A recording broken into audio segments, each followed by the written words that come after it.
नमस्कार।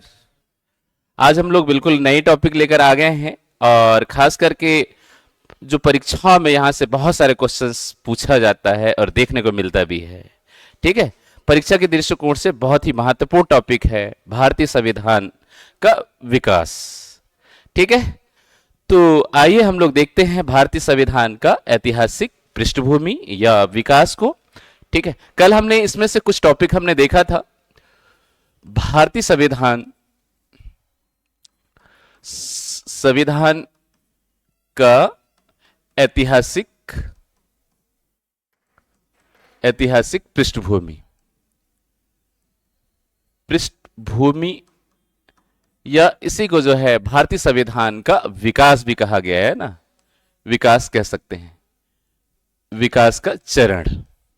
क्रमगत किस तरीके से धीरे धीरे भारतीय संविधान का विकास हुआ और ये ईस्ट इंडिया कंपनी का जो शासन था, ईस्ट इंडिया कंपनी के शासन के बाद जो है ब्रिटिश जो पार्लियामेंट है, ब्रिटिश सरकार जो है भारत में प्रत्यक्ष शासन करी। इसको जो है हम क्रमगत किस तरीके से विकास हुआ इसको हम पढ़ते हैं। कल हमने देखा हुआ था कि भारतीय संविधान का जो विकास है ये दो चरणों में, खास करके ईस्ट इंडिया कंपनी का शासन, भारत में ईस्ट इंडिया कंपनी का शासन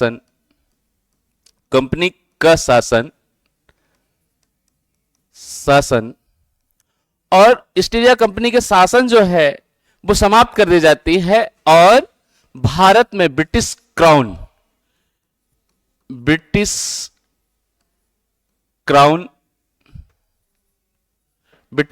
का शासन स्थापित हो जाती है और इस तरीके से जो है भारत में दो जो है शासन लागू होते हैं। ठीक है, और इन्हीं के अंतर्गत जो है क्या होगी, भारत में संविधान का विकास हुआ। ठीक है, इसमें से पहला भारत में जो पहला अधिनियम आया 1773 में, जिसको रेगुलेटिंग एक्ट कहा जाता है, रेगुलेटिंग एक्ट। ठीक है, कल हमने कुछ देख लिया था। ठीक है, कुछ हमने पढ़ चुका था। ठीक है, रेगुलेटिंग एक्ट, इस एक्ट के क्या क्या विशेषताएं थी, क्या क्या इसमें प्रायोजन था, ये हम लोगों को देखना था। ठीक है, बाकी इनकी जो समरी है हमने पिछली क्लासेस में पढ़ लिया था। वीडियोस आप लोग जाकर देख लेंगे तो समझ में आप लोगों को आ जाएगा। ठीक है, आज हम लोग सीधे जो है रेगुलेटिव एक्ट से लेकर जो ब्रिटिश क्राउन के अंतर्गत जो भारत का शासन व्यवस्था थी इसको हम लोग पढ़ेंगे। ठीक है, तो यहां पे 1773 से लेकर 1858 तक ईस्ट इंडिया कंपनी का शासन रहा और 1858 से 1947 तक ब्रिटिश क्राउन का भारत पे शासन स्थापित हुई। इसी शासन व्यवस्था को जो है हम लोग पढ़ेंगे। ठीक है, चलिए, पहला जो एक्ट थी वो कौन सी एक्ट थी, रेगुलेटिव एक्ट थी। जल्दी से हम देख लेते हैं एक बार। दूसरी जो एक्ट आई 1781 में, जिसको सेटलमेंट एक्ट कहा जाता है, सेटलमेंट एक्ट। तीसरी जो एक्ट आई 1784 में, जिसको पिट्स इंडिया एक्ट के नाम से जाना जाता है, पिट्स इंडिया एक्ट। चौथी जो एक्ट थी 1793, जिसको चार्टर एक्ट के नाम से जाना जाता है, चार्टर एक्ट 1793। पांचवी जो एक्ट आई 1813, ये चार्टर एक्ट 1813। नेक्स्ट 1833 में चार्टर एक्ट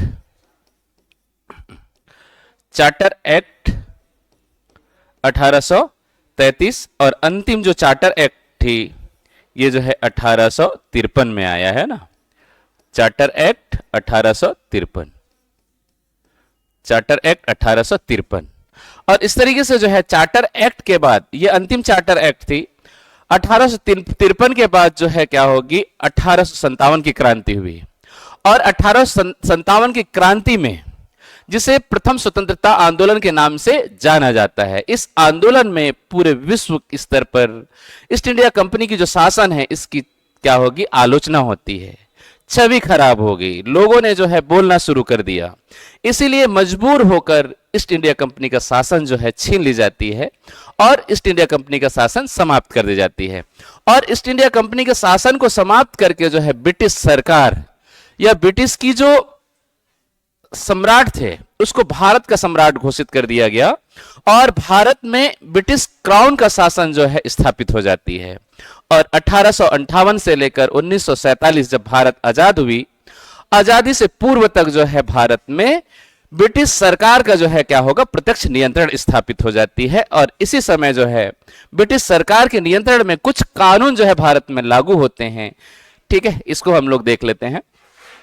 पहला जो कानून थी जिसे भारतीय शासन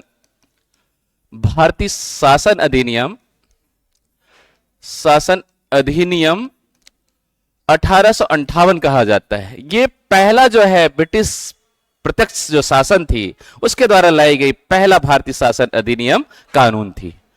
दूसरा भारतीय परिषद अधिनियम 1861 आई। नेक्स्ट भारतीय परिषद अधिनियम 1892 आई। नेक्स्ट चौथा भारतीय परिषद अधिनियम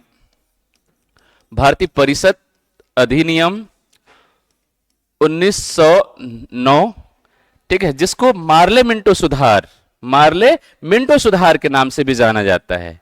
यहां पे लिख लेंगे आप लोग मार्ले मिंटो सुधार मार्ले मिंटो सुधार के नाम से जाना जाता है। नेक्स्ट भारतीय शासन अधिनियम 1919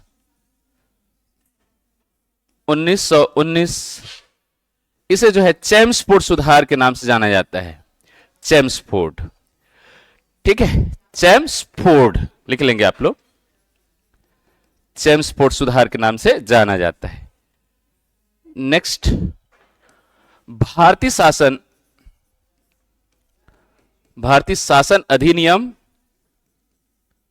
अधिनियम 1935 का संविधान के नाम से जाना जाता है इसे, ठीक है, जिसमें 321 अनुच्छेद थे एवं 10 क्या थी, अनुसूचियां थी।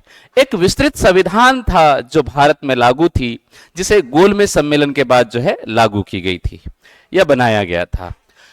और जो ब्रिटिश सरकार के द्वारा अंतिम जो एक्ट लाई गई, अंतिम जो कानून पारित की गई, जिसे भारतीय स्वतंत्रता अधिनियम कहा जाता है।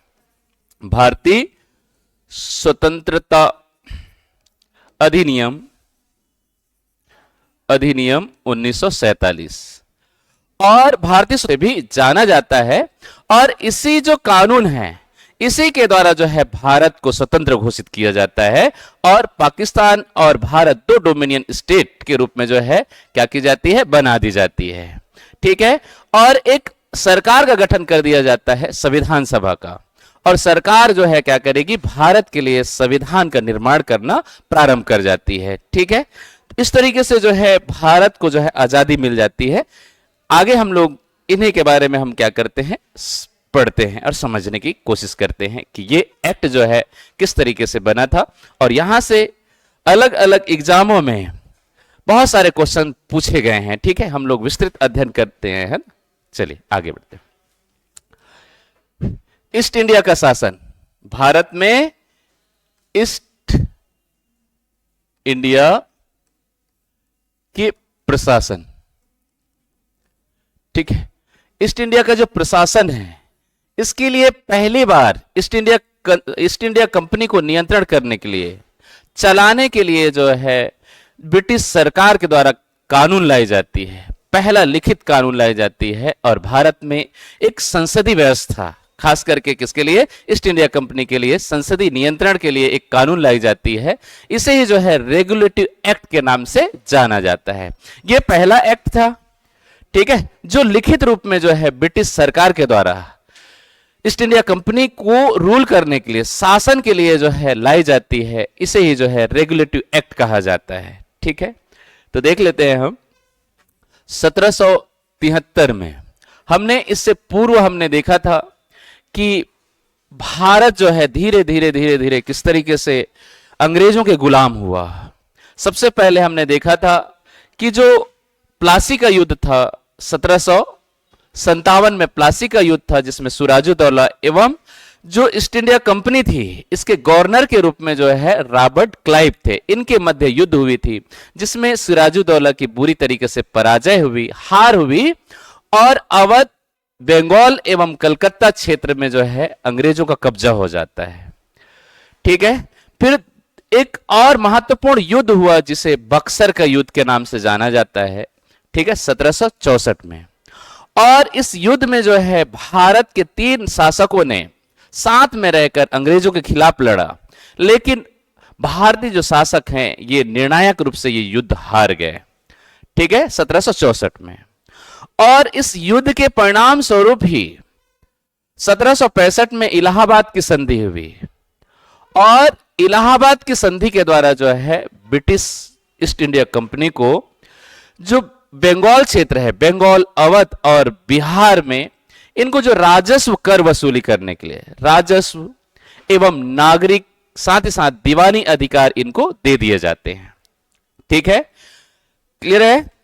और दीवानी अधिकार देने के बाद जो है भारत के कुछ राज्य ऐसे थे जिन राज्यों में अंग्रेजों का क्या हो जाता है, कब्जा हो जाता है और सरकार का गठन हो जाती है। और ईस्ट इंडिया कंपनी जो है व्यापार के साथ साथ भारत में ये शासन की ओर ये अग्रसर हो गए, भारत में ये रूल करने लगे। ठीक है, शासन पर नियंत्रण स्थापित हो गया। और ईस्ट इंडिया कंपनी जो है ब्रिटेन की जो सरकार के प्रतिनिधि के रूप में भारत में ये व्यापार करने आए हुए थे। ठीक है, व्यापार करने आए हुए थे, इसीलिए जो ब्रिटिश सरकार के द्वारा पहला एक्ट लाई जाती है ईस्ट इंडिया कंपनी के लिए, ईस्ट इंडिया कंपनी को शासन के लिए, और इसी एक्ट का नाम क्या है? रेगुलेटिव एक्ट पड़ा है ना, क्या पढ़ा?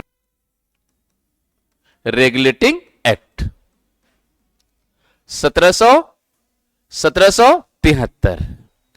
इस एक्ट में जो है पहली बार क्या की गई? लिखित संविधान आया है ना, लिखित संविधान।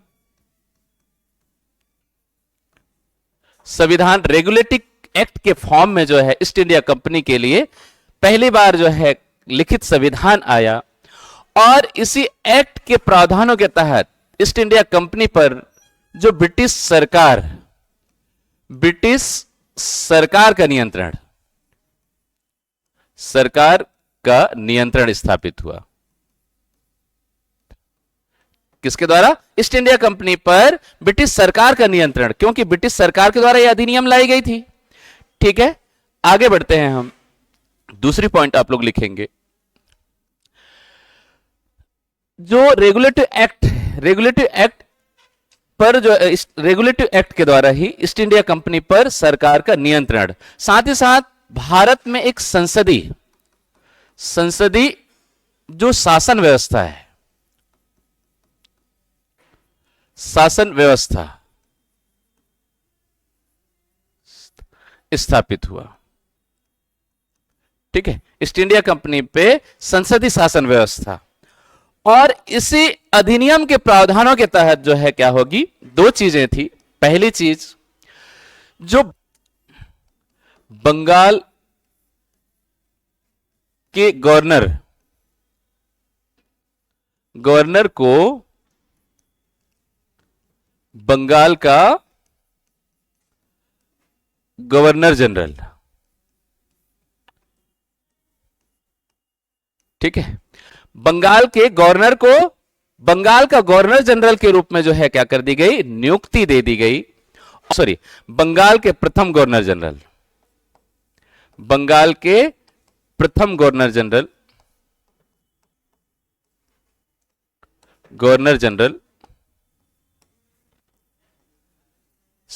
Sir Warren Hastings, sir Warren Hastings. ठीक है, सर वारेन हेस्टिंग की नियुक्ति हुई। साथ ही साथ इनकी सहायता के लिए 4 अन्य सदस्यों की भी जो है क्या हुआ, नियुक्ति हुई। 4 इनकी सहायता के लिए 4 जो है गवर्नर जनरल की एक परिषद के रूप में 4 सदस्यों की परिषद थी ये। ठीक है, जो गवर्नर जनरल की सहायता के लिए बनाई गई। दूसरा पॉइंट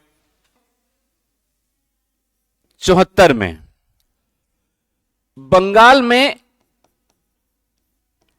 सुप्रीम कोर्ट की स्थापना इसी एक्ट के प्रावधानों के अंतर्गत सुप्रीम कोर्ट की स्थापना हुई 1774 में। ठीक है, किसकी स्थापना हुई? सुप्रीम कोर्ट की स्थापना हुई, जिसमें एक मुख्य न्यायाधीश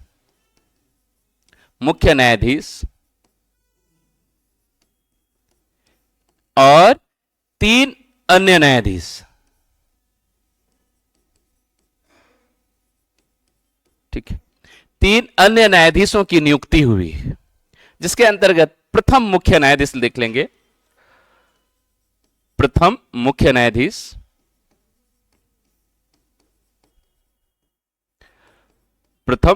न्यायाधीश सर एलिजा एप्पे।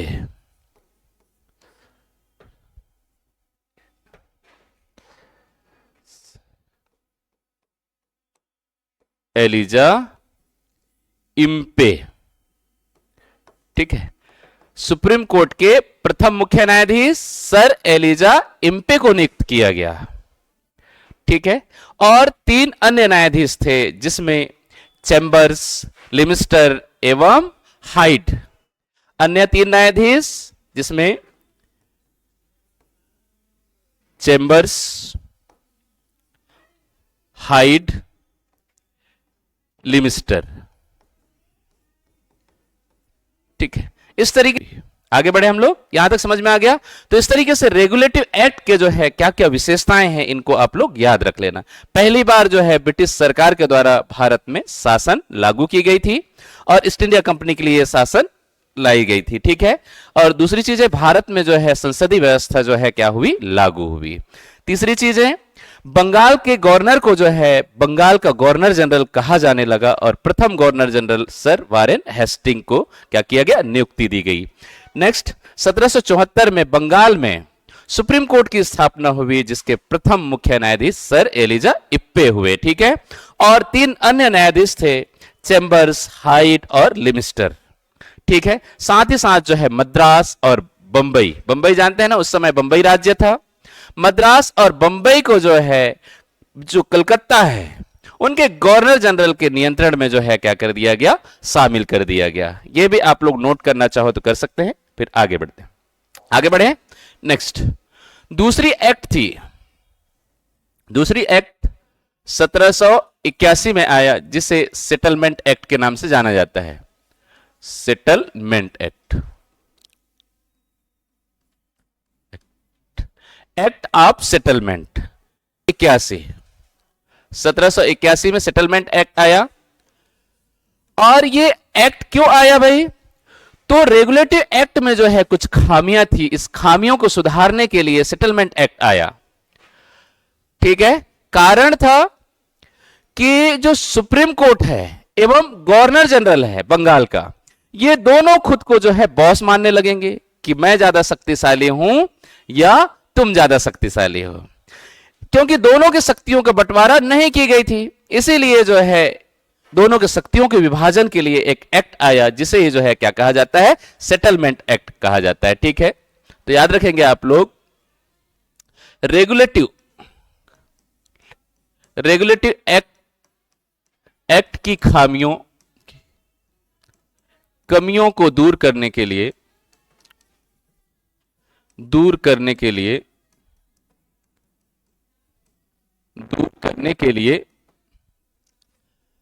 सेटलमेंट एक्ट आया।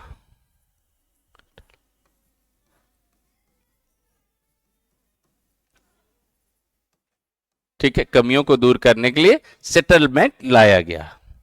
ठीक है, इनके क्या क्या विशेषताएं थी? गवर्नर जनरल,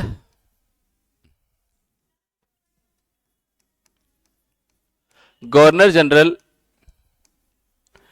एवं सुप्रीम कोर्ट, कोर्ट की शक्तियों, कोर्ट की शक्तियों का विभाजन, का विभाजन, दोनों की शक्तियों को जो है विभाजन किया गया, बांटा गया। और इसी एक्ट के प्रावधानों से, ठीक है, गवर्नर जनरल एवं सुप्रीम कोर्ट के शक्तियों का विभाजन किया गया और दोनों की शक्तियों को जो है सीमित कर दिया गया कि आपका कार्य जो है ईस्ट इंडिया कंपनी पे प्रशासन करना है और सुप्रीम कोर्ट का कार्य है कि जो दीवानी न्यायालय, खास करके शांति व्यवस्था को जो है स्थापित करना, सुरक्षा व्यवस्था को स्थापित करने का कार्य किसका होगा? न्यायालय का होगा। आगे बढ़े हम लोग। तो शक्तियों का बंटवारा किया गया और एक चीज और कही गई कि जो ईस्ट इंडिया कंपनी है, ईस्ट इंडिया कंपनी के जो अधिकारी कर्मचारी है, इनको रिश्वत लेने, समझ में आ रहा है ना, रिश्वत लेने या गिफ्ट लेने से क्या कर दिया गया? पूर्णतः प्रतिबंध लगा दिया गया और बिना लाइसेंस का कोई भी जो है व्यापार नहीं कर सकता, इस तरीके से बैन कर दिया गया। साथ ही साथ इसी एक्ट के प्रावधानों के तहत जो है क्या किया जाए? कर्मचारी और अधिकारी के ऊपर कोई भी केस दर्ज नहीं किया जाएगा। इस तरीके से शक्तियों का क्या कर दिया गया? बंटवारा कर दिया गया। ठीक है, तो दो चीजें इसमें लिखेंगे आप लोग। East India company, east India company कर्मचारी अधिकारी को रिश्वत, ठीक है, रिश्वत एवं गिफ्ट लेने, है ना, गिफ्ट लेने से क्या कर दिया गया? प्रतिबंध लगा दिया गया। ठीक है, गिफ्ट लेने पर क्या कर दिया गया? प्रतिबंध लगा दिया गया। ठीक है, एवं जो रिश्वत है, रिश्वत लेने से भी क्या कर दिया गया? प्रतिबंध लगा दिया गया। ठीक है, नेक्स्ट, जो ईस्ट इंडिया कंपनी है, कंपनी के अधिकारी कर्मचारी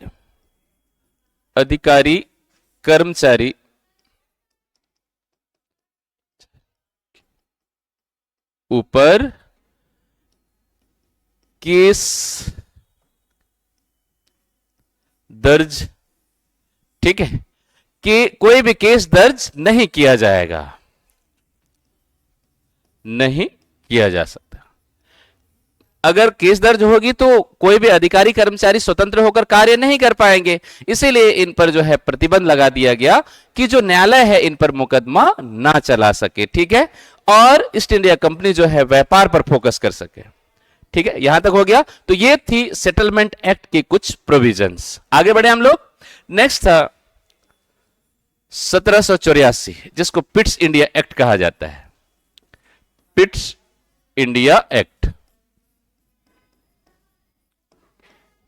1784 में पिट्स इंडिया एक्ट आई। ठीक है, विलियम पिट्स उस समय जो है ब्रिटेन के प्रधानमंत्री हुआ करते थे और उन्हीं के द्वारा ईस्ट इंडिया कंपनी के लिए एक जो है रूल लेकर आया गया। इसे ही जो पिट्स इंडिया एक्ट के नाम से जाना जाता है, जो किसके लिए लाया गया था? ईस्ट इंडिया कंपनी के लिए। आगे बढ़े हम लोग। तो यहां पे याद रखेंगे पिट्स इंडिया एक्ट। तो विलियम पिट्स कौन थे? विलियम पिट्स ब्रिटेन के प्रधानमंत्री,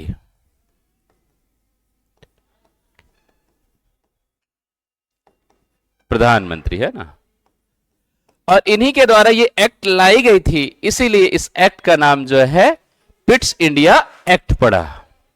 ठीक है, 1784 में, 1784 में। ठीक है, इसी एक्ट को जो है द्वैत शासन भी कहा जाता है, द्वैत शासन प्रणाली, द्वैत शासन प्रणाली भी कहा जाता है। इसके अंतर्गत जो है दो प्रोविजन किए गए, बोर्ड ऑफ डायरेक्टर एवं बोर्ड ऑफ कंट्रोलर की स्थापना हुई। यहां पे लिखेंगे आप लोग बोर्ड ऑफ डायरेक्टर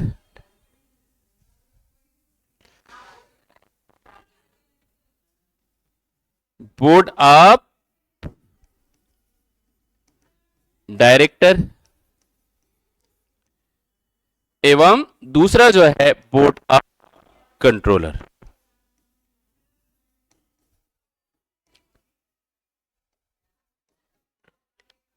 ठीक है, दो चीजों की स्थापना हुई, बोर्ड ऑफ डायरेक्टर एवं बोर्ड ऑफ कंट्रोलर की स्थापना हुई।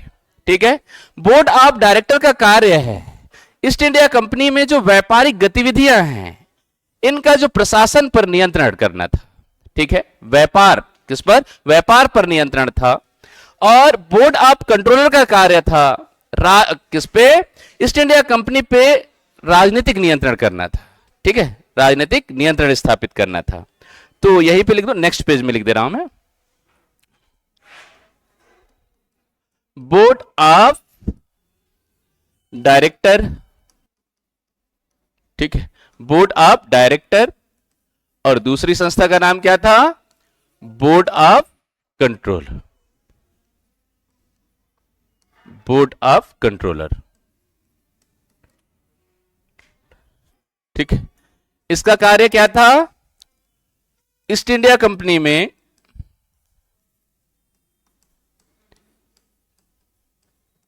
में व्यापारिक एवं प्रशासनिक नियंत्रण स्थापित करना था। ठीक है, क्या स्थापित करना था, ईस्ट इंडिया कंपनी में व्यापार एवं जो प्रशासनिक जो नियंत्रण है वो किसके नियंत्रण में होगी, बोर्ड ऑफ डायरेक्टर के नियंत्रण में होगी। और बोर्ड ऑफ कंट्रोलर का कार्य था राजनीतिक नियंत्रण करना। ठीक है, बोर्ड ऑफ कंट्रोलर का कार्य राजनीतिक नियंत्रण। ठीक है, और ये सब कहां से थे भाई, ईस्ट इंडिया कंपनी का नियंत्रण जो है ब्रिटेन से कर रहे थे। कहां से कर रहे थे, ब्रिटेन से, ब्रिटेन में रहकर। ठीक है, जो ईस्ट इंडिया कंपनी में जो है बोर्ड ऑफ डायरेक्टर 6 सदस्यों की एक कमेटी बनी जिसे भारत के संचित निधि से वेतन देना पड़ा बाद में। ठीक है, और जो राजनीतिक नियंत्रण के लिए जो है बोर्ड ऑफ कंट्रोलर की स्थापना हुई। आगे बढ़े, इसे ही जो है द्वैत शासन प्रणाली के नाम से जाना जाता है। आगे बढ़े, नेक्स्ट एक्ट होती है 1793, जिसको प्रथम चार्टर एक्ट के नाम से जाना जाता है। चार्टर एक्ट, प्रथम चार्टर एक्ट। इसमें पहला क्लॉज मिलेगी आप लोगों को, ईस्ट इंडिया का व्यापार का लाइसेंस। ठीक है, लाइसेंस जो है 20 वर्षों के लिए क्या कर दिया गया, बढ़ा दिया गया। ठीक है, क्योंकि ईस्ट इंडिया कंपनी को ब्रिटेन की सरकार जो है भारत व्यापार के लिए भेजी गई थी, इसीलिए जब भी ये जो है क्या होगा, 20-20 वर्ष में इनको जो है लाइसेंस प्रदान की जाती थी। आगे इनको एक्सटेंशन किया जाए या समाप्त कर दिया जाए, इसकी जिम्मेदारी थी किसको, ब्रिटेन की सरकार थी। ब्रिटेन की सरकार ही जो है 20-20 वर्ष के लिए इनकी लाइसेंस है वो बढ़ा रही थी। ठीक है, क्योंकि यहां भारत में आने की जो लाइसेंस है वो ब्रिटिश सरकार ने दी थी ईस्ट इंडिया कंपनी को। ठीक है, तो याद रखेंगे आप लोग, ईस्ट इंडिया कंपनी का जो व्यापार का लाइसेंस है 20 वर्षों के लिए पुनः बढ़ा दी गई। ठीक है, और जो है क्या होगी, जो बोर्ड ऑफ डायरेक्टर है एवं बोर्ड ऑफ कंट्रोलर की जो वेतन है, वेतन भत्ते, जितने भी वेतन भत्ते थी, ये जो है भारत के जो राजस्व है संचित निधि से दिया जाने लगा। ठीक है, ये भी आप लोग लिख लेंगे, ईस्ट इंडिया कंपनी के अधिकारी कर्मचारी के साथ बोर्ड ऑफ डायरेक्टर एवं बोर्ड ऑफ कंट्रोलर के सदस्यों का वेतन भत्ता लिख सकते हैं। भारत की राजस्व दिया जाने लगा भाई।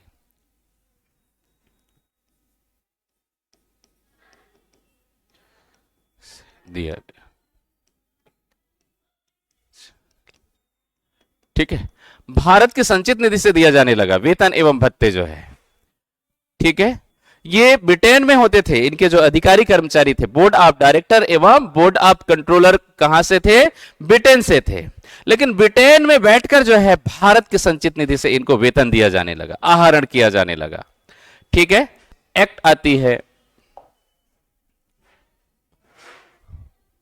1813, चार्टर एक्ट 1813, जिसे ब्रिटिश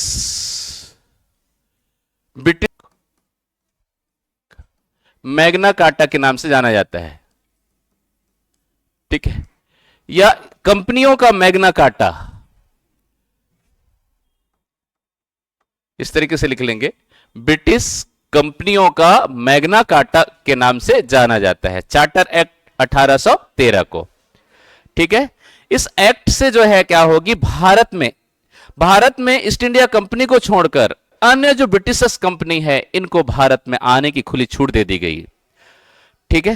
कारण था, क्या क्या कारण था, देखिए चार्टर एक्ट 1813 का। इनके जो पहला प्रोविजन था, ईस्ट इंडिया कंपनी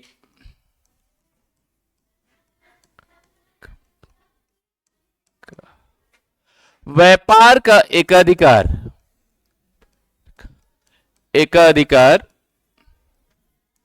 समाप्त कर दिया गया।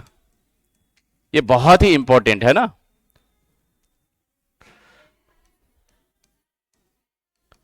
ठीक है।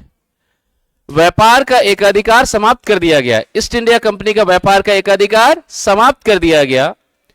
लेकिन अभी भी जो चाय था, चाय पर व्यापार करने का एकाधिकार ईस्ट इंडिया कंपनी के पास ही थी, और चीन क्षेत्र पर दो चीजें को छोड़कर जो है सारे जो विषय है, सारे जो व्यापार है, उनका जो एकाधिकार है वो क्या कर ली गई, समाप्त कर दी गई थी, ठीक है।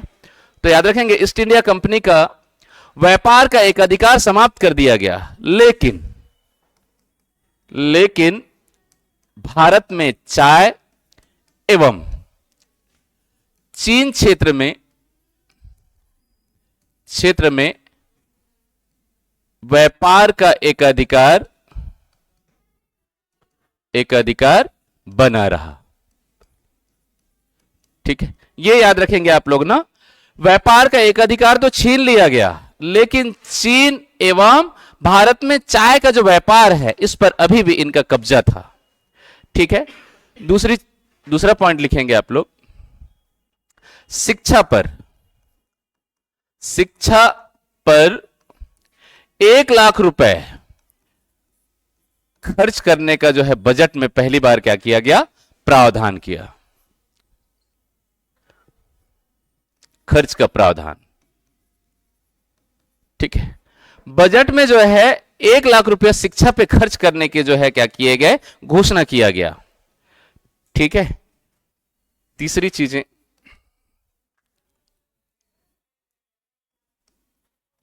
ईसाई जो पादरी थी को भारत में प्रचार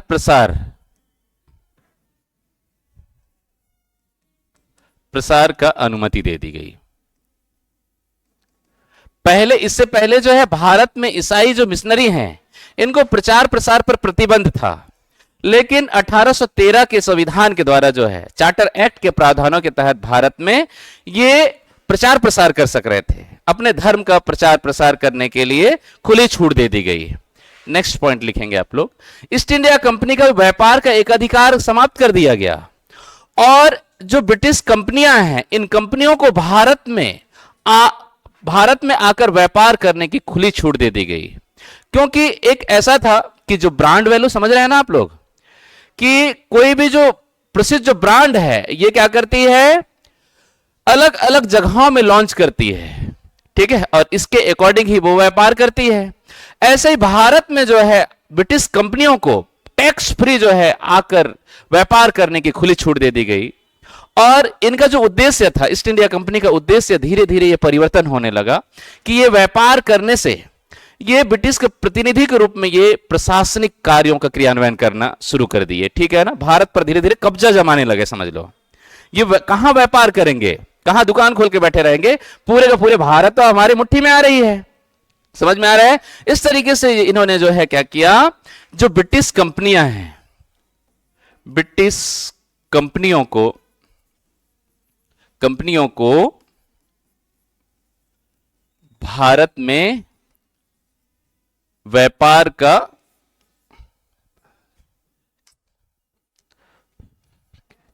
लिए खुली छूट दे दी गई, खुली छूट। ठीक है, खुली छूट दे दी गई कि भारत में आइए और भारत को लूटिए। सीधी सी बात है, भारत में आइए और भारत को लूटिए।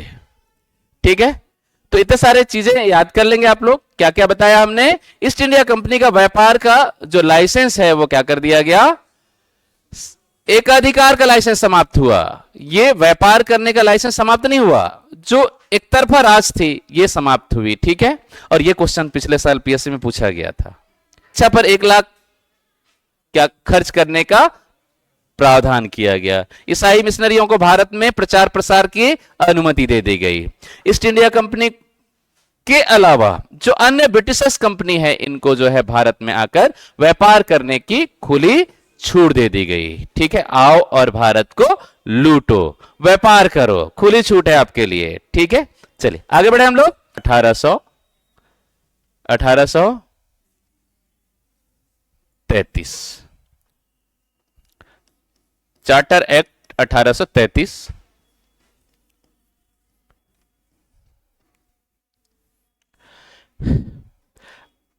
इसकी विशेषताएं क्या क्या है देखिए थोड़ा सा।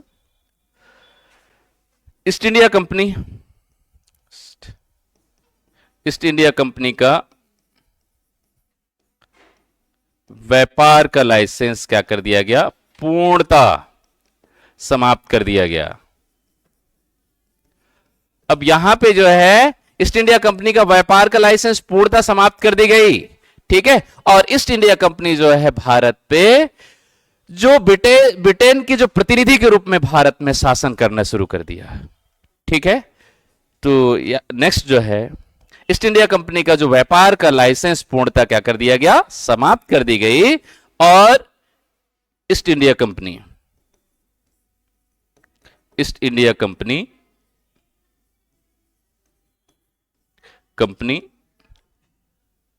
भारत में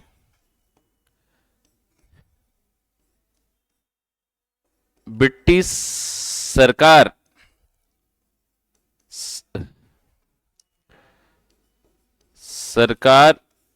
के प्रतिनिधि के रूप में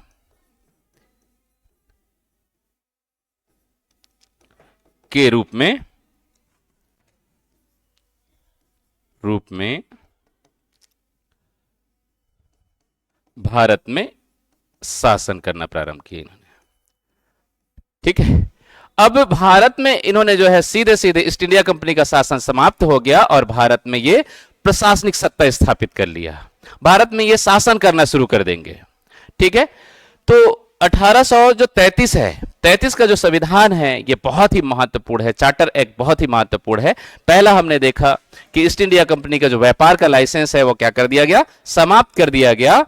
और व्यापार का लाइसेंस तो समाप्त कर दी गई, लेकिन ये जो ब्रिटिश सरकार है उनके प्रतिनिधि के रूप में भारत में ये शासन करने लगे। ठीक है, इनका मुख्य उद्देश्य भारत में शासन करना था। नेक्स्ट जो है, अब बंगाल के जो गवर्नर जनरल थे, बंगाल के गवर्नर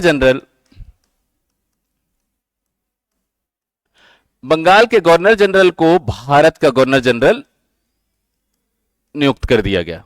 भारत का गवर्नर जनरल।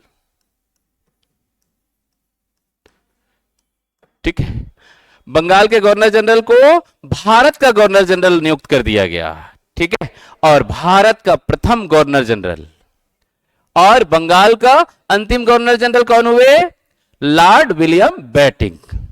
ठीक है, तो भारत के प्रथम governor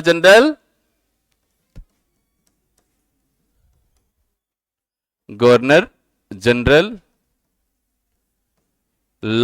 Lord William Bentinck. Lord William Bentinck, इन्होंने अच्छी तरीके से बैटिंग किया, ये याद रखेंगे आप लोग। इन्होंने भारत में अच्छी तरीके से बैटिंग किया। इन्हीं की सहयोग से इन्होंने जो है राजा राम मोहन राय की सहायता से 1828-29 में सती प्रथा का अंत किया। किसका अंत किया? सती प्रथा।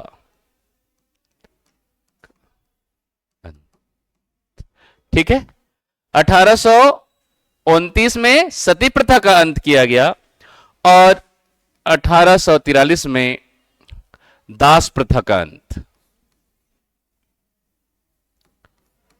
दास प्रथा का अंत, ठीक है। दास प्रथा को भी जो है क्या कर दिया गया? समाप्त कर दिया गया। ठीक है, और नेक्स्ट लिख लेंगे आप लोग। नेक्स्ट, भारत में पहली बार जो है विधि आयोग की स्थापना हुआ। ठीक है, 1834 में विधि आयोग की स्थापना हुआ, लॉर्ड मैकाले की अध्यक्षता में। लॉर्ड मैकाले की अध्यक्षता में भाई। ठीक है, विधि आयोग के अध्यक्ष लॉर्ड मैकाले थे और लॉर्ड मैकाले ने जो है सरकार को अपनी रिपोर्ट पेश करी। इस रिपोर्ट में इन्होंने कहा कि जितने भी प्रशासनिक कार्य हैं, स्कूली शिक्षा है, इन स्कूली शिक्षाओं में भी जो है अंग्रेजी शिक्षा को अनिवार्य कर दिया गया। ठीक है, साथ ही साथ प्रतियोगी परीक्षा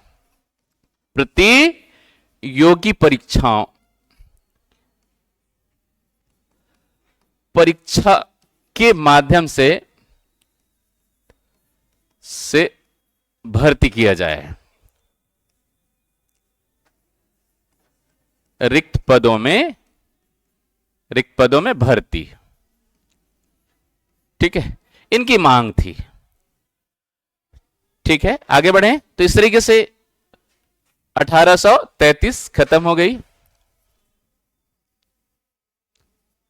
1833। नेक्स्ट हम चलते हैं 1853, charter act 1853। Charter act 1853। Charter act 1853 के क्या क्या विशेषताएं थी, क्या क्या इसमें जो है शामिल किया गया, तो यहां पे ध्यान से सुनेंगे आप लोग कि 1848 के आसपास जो है लॉर्ड डलहौजी की हड़प नीति आती है और लॉर्ड डलहौजी की हड़प नीति के अंतर्गत ही जो है भारत के बहुत सारे ऐसे राज्य थे जो गोत्र प्रथा जो प्रणाली थी कि राजा के कोई भी पुत्र नहीं थे, तो वो गोत्र प्रथा के आधार पर जो है वंश को आगे बढ़ाते थे। तो इस प्रथा पर पूर्णतः क्या कर दिया गया? विराम लगा दिया गया और राज्यों को हड़प लिया गया, जिसमें बहुत सारे भारतीय राज्यों को हड़प लिया गया। तो दूसरी चीजें जिसके अंतर्गत जो है याद रखेंगे आप लोग, दिल्ली का जो मुगल बादशाह है, इनसे भी जो है बादशाहत छीन ली जाती है। ठीक है, इनका भी विरोध था।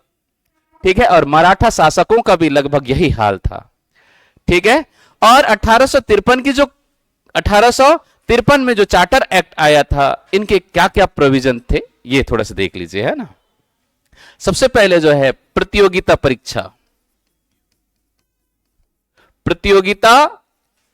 परीक्षा के माध्यम से